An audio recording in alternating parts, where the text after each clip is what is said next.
Il a voulu jouer, il a perdu. Gabriel Attal traverse une séquence politique difficile. En effet, en proposant l'interdiction du voile pour les mineurs de moins de 15 ans dans l'espace public, il espérait probablement apparaître comme un homme d'ordre réactif au rapport sur l'entrisme des frères musulmans. Le résultat est tout autre. Une vague de critiques internes s'est immédiatement levée, révélant une fracture au sein même de la majorité présidentielle. Un ancien ministre ne cache pas sa stupéfaction.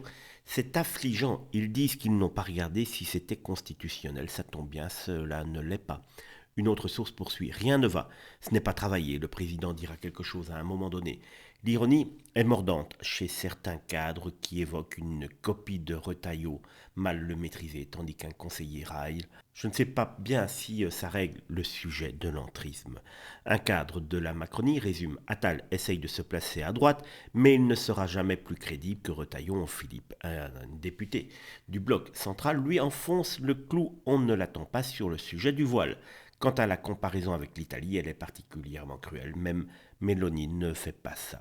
L'approche du président déplore la multiplication des coups de com', les fuites sur le rapport, l'annonce d'une prison en Guyane ou la sortie d'Attal sur le voile, tout ça ne relève pas de l'intérêt de l'État.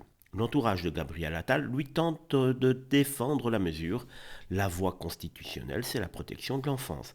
Mais même si cette justification ne convainc pas tous les membres du gouvernement, la baya, c'était l'école, là, c'est la rue. Vous allez demander une carte d'identité aux jeunes filles, interroge une parlementaire sceptique. Finalement, cette initiative a surtout permis de révéler l'isolement croissant d'un Attal qui espérait se relancer.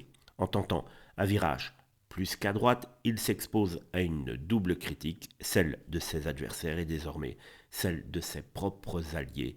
Et y a-t-il encore une place pour lui vers l'extrême droite? Je ne pense pas. Ce terrain est déjà bien pris par Marine Le Pen, Jordan Bardella, Retailleau et Marion Maréchal.